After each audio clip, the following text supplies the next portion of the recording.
अस्सलाम वालेकुम। आज का जो वीडियो है वो है कि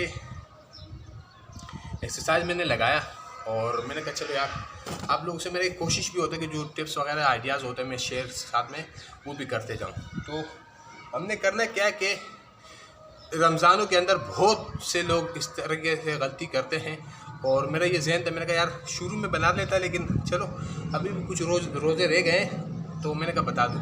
और उसके साथ साथ हमने करना क्या है कि रमज़ानों के अलावा भी इस चीज़ पे हमने बहुत फोकस देना है। तो वो है क्या कि भाई अक्सर मैंने लोग देखे हैं कि अफ्तारी के फ़ौरन बाद वो लोग कोल्ड ड्रिंक लेते हैं और बोतल मुंह पे पकड़ लेते हैं। तो बहुत ही ज़्यादा नुकसान है, बहुत ही ज़्यादा नुकसान है भाई, बहुत ही ज़्यादा नुकसान है। मैंने इसलिए आपको 3 मरतबा रिपीट करके बताया कि इसके कोई फ़ायदा नहीं है। कोल्ड ड्रिंक्स का कोई फ़ायदा नहीं है सिवाय नुकसान के। आप लोग इस टाइम मेरी तरफ बहुत गुस्से में होंगे कि यार जो कोल्ड ड्रिंक के शौकीन है, लेकिन यकीन करो कि आपको ये नुकसान देगा। सबसे पहले अगर आप नियर पेट उसको लेते हो कोल्ड ड्रिंक को तो आपके किडनीज़ को डैमेज कर देगा, लीवर का आपका डैमेज कर देगा। उसके अलावा आपका वेट बहुत जल्दी गेन हो जाएगा, मतलब पेट बढ़ जाएगा और आप एकदम जो है ना मोटे होने शुरू हो जाओगे। तो मतलब है कि एक दिन में नहीं, लेकिन जिस तरह आप इस्तेमाल करते हो उस तरह बहुत नुकसानदेह चीज़ है ये।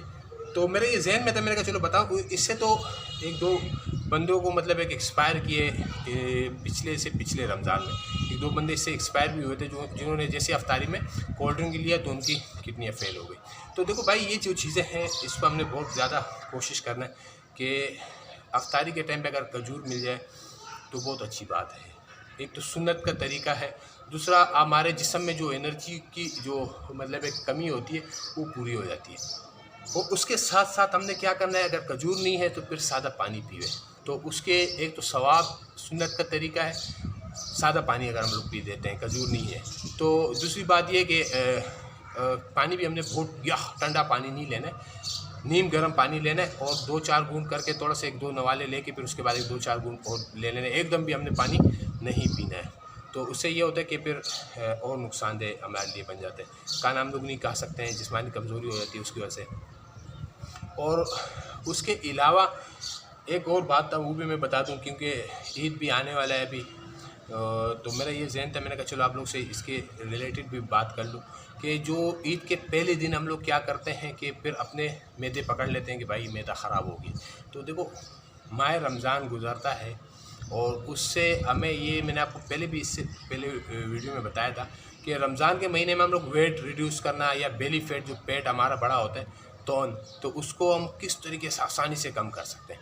और उसके बाद हमें जो अपना वेट रिड्यूस करना है या बेली फैट रिड्यूस करना है तो वो और आसानी होती है हमारे लिए, क्योंकि शुरू से हम लोग के जो मैदे होते हैं वो बढ़ गए होते हैं। खा के डस्टबिन हम लोगों ने मैदे के बनाए होते हैं भाई, जो चीज़ मिलते हैं बस मुंह में डालते जाते हैं, खाते पीते हैं, वो मैदा हमारा फुल मतलब बड़ा हो जाता है।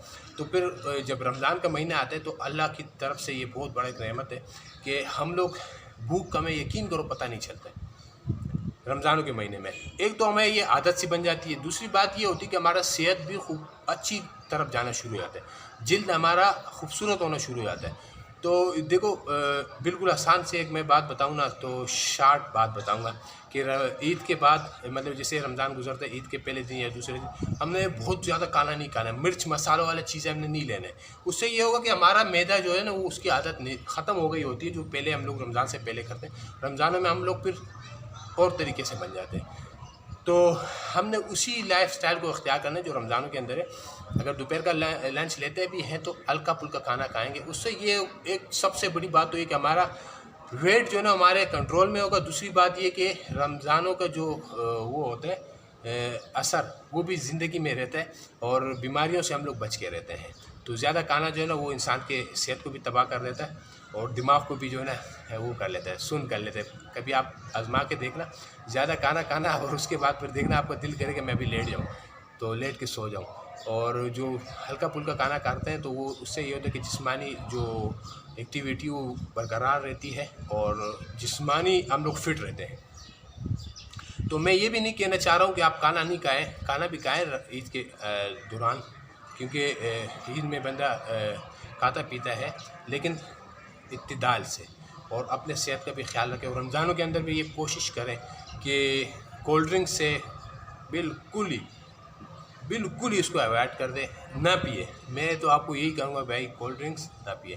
यकीन करोगे, मुझे कोई अगर फ्री में भी देता है ना, किसी महफिल में मैं जाता हूँ, मैं नहीं पीता हूँ, मैं नहीं पीता हूँ। उसकी वजह ये होती है कि उसके साइड इफ़ेक्ट ये, जब एक चीज़ का आपको फ़ायदा नहीं है तो क्यों बंदा इस्तेमाल करे। तो बात ये है।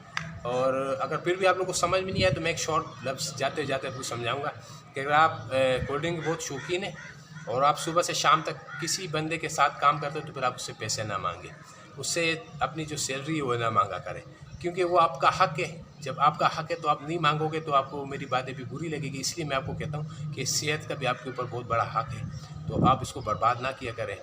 और एक तो पैसे की बर्बादी है, एक दूसरी बंदा सेहत की बर्बादी है, तो अपने सेहत का ख्याल रखें। तो उम्मीद करता हूँ वीडियो अच्छी लगी हो तो लाइक कीजिएगा, चैनल पर नए हैं तो सब्सक्राइब कीजिएगा। अब तक इतनी, अगले लोग के लिए दीजिए इजाज़त। अल्लाह हाफिज़।